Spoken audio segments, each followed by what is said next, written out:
Hi everyone, my name's Yulia. I'm a teacher trainer, a CELTA trainer, and this is my CELTA series.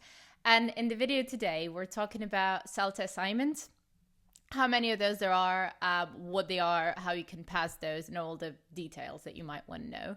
So let's go and let's talk about them. Right, so CELTA written assignments. We're going to start with a brief overview.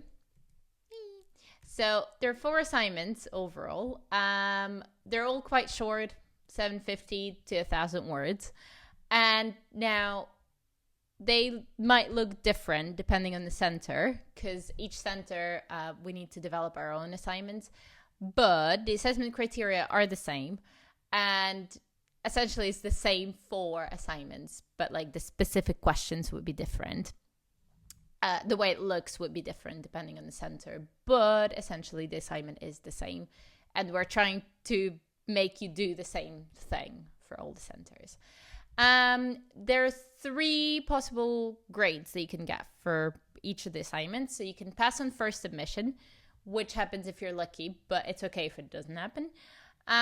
You can pass on resubmission. So you submit it for the first time, you get feedback, very detailed feedback from your tutor, you get it back, you change a couple of things, you resubmit the assignment, and then you pass. That's another option. Or sometimes you could fail an assignment. It's not the end of the world. You could fail one assignment and still pass the course. That's fine.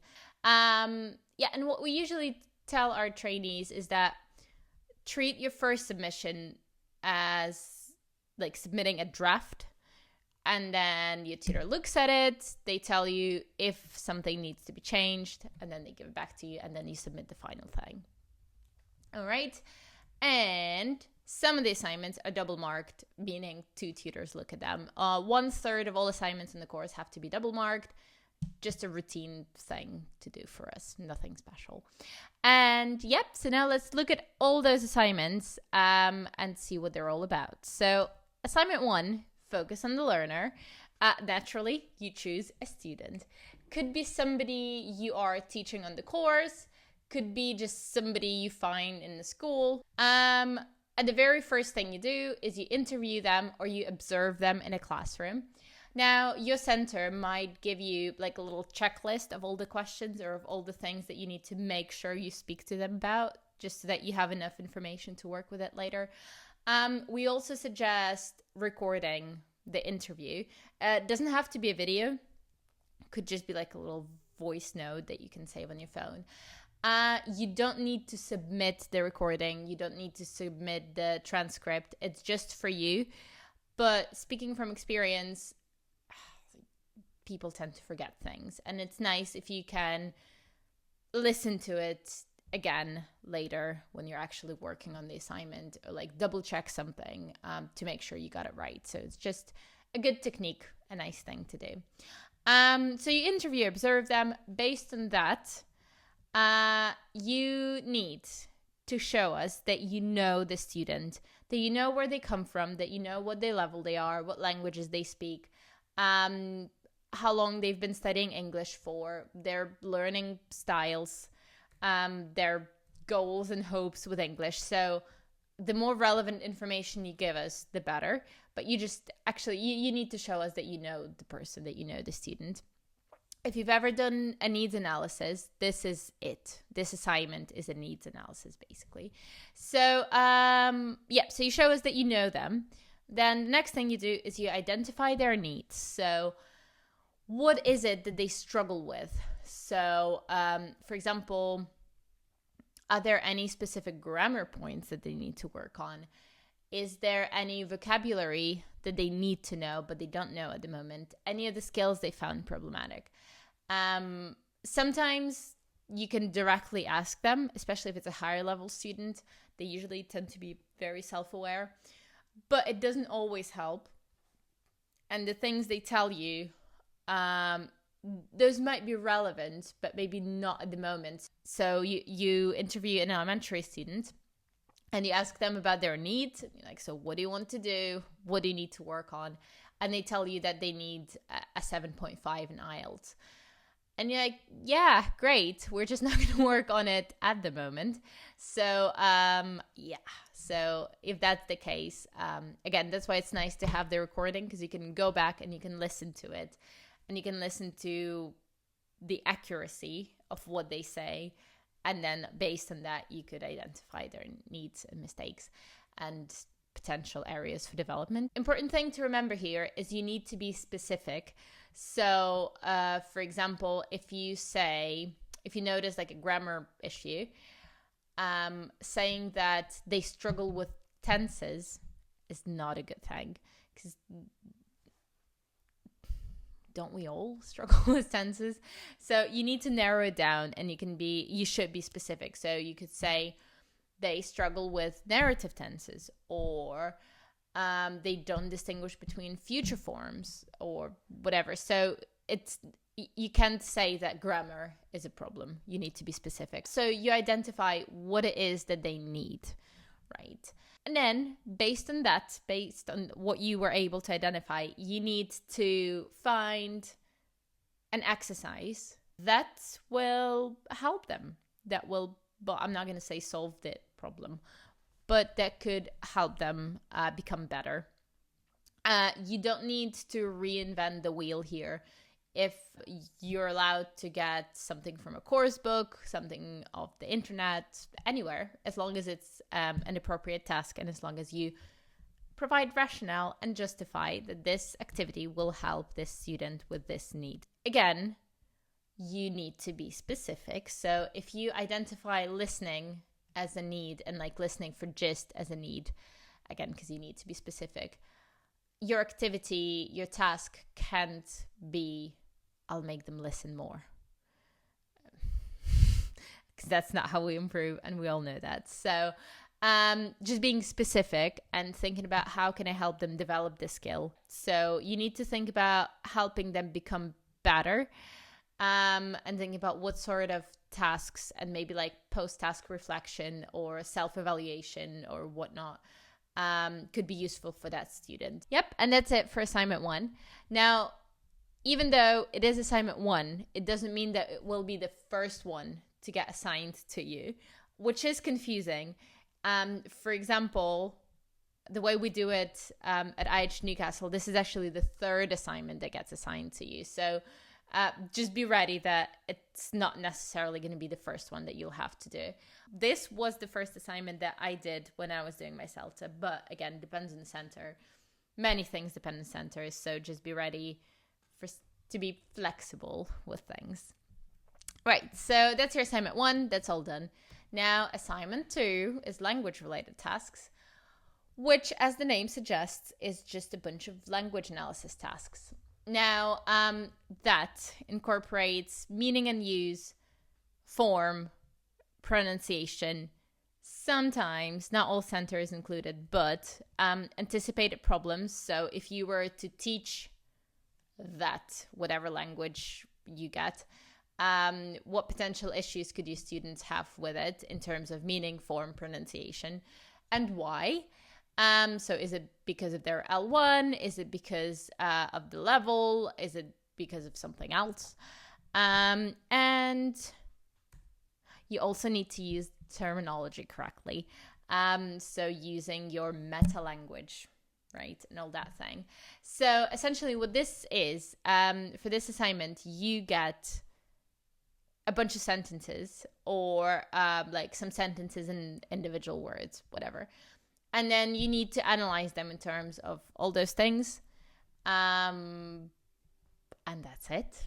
Not rocket science, but you do need a good grammar reference book and like a dictionary for this. If you don't have a good grammar reference book, Swan or Parrot, they're your guys for this job. Yep. And for a dictionary, any online dictionary would do. Well, not any. Cambridge dictionary works just fine. But if you have your favorite dictionary, feel free. Yep, so that's assignment 2, and that's all it is. Now, assignment 3, language skills related tasks, which is either reading or listening. So it's receptive skills. First thing, you choose an appropriate text. Now, this has to be an authentic text. So not from a course book, nothing adapted, but something that's out there. Again, depending on the center, when I was doing my CELTA, we were allowed to choose between reading and listening. I did a listening lesson, and mine was, I think I used a TED Talk, maybe. The way we do it now at IH Newcastle is you design a reading lesson, sorry. So listening is just not an option. And this is the first assignment that we assign on the course. So again, just the number 3 here literally doesn't mean anything. So you choose an appropriate text. Now, based on that text, you identify sub-skills that you want to practice in that lesson. So if it's reading or if it's listening, so that could be reading for gist and reading for detail, or listening for gist, listening for specific information. So anything that you've covered in your input sessions, we need to see you being able to apply that while designing this lesson. So there you go. So you identify those sub-skills, and then you need to design appropriate tasks that match the sub-skills that you've identified.